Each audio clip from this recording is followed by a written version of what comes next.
ভারত পাকিস্তান মুখোমুখি হলে কারা জিতবে, কারা সামরিক শক্তিতে এগিয়ে, বিস্তারিত দেখে নিন। শুরুতেই স্থলভাগের শক্তি দেখে নেওয়া যাক। ভারতের হাতে 4201টি ট্যাঙ্ক আছে, গাড়ি আছে 1,48,594টি। পাকিস্তানের ট্যাঙ্কের সংখ্যা 2627টি, অর্থাৎ ভারতের অর্ধেক। পাকিস্তানের গাড়ির সংখ্যা 17,516টি, মানে ভারতের চেয়ে 7-8 গুণ কম, অর্থাৎ স্থলভাগে ভারত এগিয়ে। এবার দেখা যাক জলপথের হিসাব। ভারতের হাতে 293টি অ্যাসেট আছে, এয়ারক্রাফট ক্যারিয়ারের সংখ্যা 2টি, 14টি ফ্রিগেট আছে, সাবমেরিন আছে 18টি। এছাড়া পেট্রোলিং ভেসেলের সংখ্যা 135টি। পাকিস্তানের অ্যাসেটের সংখ্যা 121টি, তবে একটিও এয়ারক্রাফট ক্যারিয়ার নেই। 9টি ফ্রিগেট, 8টি সাবমেরিন এবং 69টি পেট্রোলিং ভেসেল আছে ইসলামাবাদের হাতে। এখানেও পাকিস্তান পিছিয়ে আছে। এবার আকাশপথের শক্তি দেখা যাক। ভারতের মোট এয়ারক্রাফটের সংখ্যা 2229টি, হেলিকপ্টার আছে 899টি। পাকিস্তানের হাতে মোট 1399টি এয়ারক্রাফট আছে, হেলিকপ্টার আছে 373টি। এখানে ভারত পাকিস্তান প্রায় সমানে সমান। গ্লোবাল ফায়ার পাওয়ারের 2025 সালের রিপোর্ট অনুযায়ী বিশ্বের শক্তিধর সামরিক বাহিনীর তালিকায় 4 নম্বরে আছে ভারত। আগেরবারও ভারত 4 নম্বরে ছিল।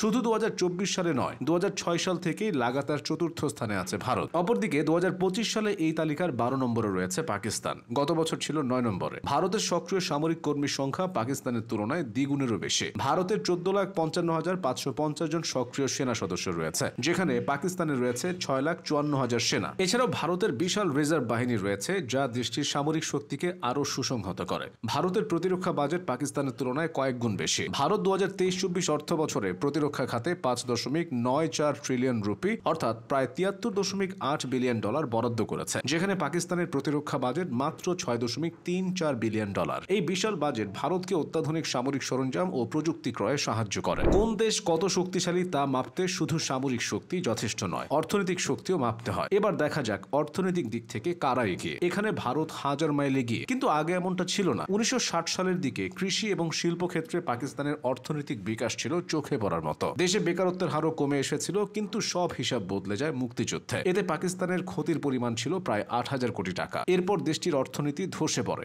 বাণিজ্যে বন্ধ হয় ব্যক্তিগত বিনিয়োগ, বিদেশি বিনিয়োগকারীরাও পাকিস্তান ছেড়ে চলে যান। মুদ্রাস্ফীতিতে ধুঁকতে থাকা পাকিস্তানে 1977 সালে আবার সামরিক অভ্যুত্থান ঘটে। এরপর পাকিস্তানের ভেতর ছোট ছোট ইসলাম ভিত্তিক গোষ্ঠী গড়ে ওঠে। বেশিরভাগ ক্ষেত্রেই এরা ছিল একে অপরের প্রতিদ্বন্দ্বী, ফলে দেশ অশান্ত হয়ে ওঠে। এর প্রভাব পড়ে অর্থনীতিতে। 1988 থেকে 1999 পর্যন্ত পাকিস্তানে 9 বার সরকার বদল হয়। রাজনৈতিক এই অস্থিরতার কারণে অর্থনীতির দিকে সেভাবে আর নজর দিতে পারেনি কোনো সরকার। এদিকে ভারতের ক্ষেত্রে এর ঠিক উল্টোটা ঘটেছে। পাকিস্তানের অর্থনীতি বড় থেকে ছোট হলেও ভারতের অর্থনীতি মাঝারি থেকে বিশাল হয়েছে। 2030 সালের মধ্যে ভারত বিশ্বের 3য় বৃহত্তম অর্থনীতির দেশ হতে পারে। বড় অভ্যন্তরীণ বাজার, রেমিটেন্স ও আইটি খাতে ভারতে একরকম বিপ্লব ঘটে গেছে, যা তাদের অর্থনীতিকে মজবুত করেছে। প্রযুক্তি ও মহাকাশ জয়ের দিক থেকেও পাকিস্তানের চেয়ে বহুদূর এগিয়েছে নরেন্দ্র মোদীর ভারত। ভারতের স্পেস এজেন্সি ইসরো বিশ্বমানের, আর পাকিস্তানের স্পেস এজেন্সির নাম সুপারকো। নামটা হয়তো আপনি আজ প্রথম শুনলেন। ভারতের 50টিরও বেশি সক্রিয় স্যাটেলাইট আছে, পাকিস্তানের আছে মাত্র 5 থেকে 7টি।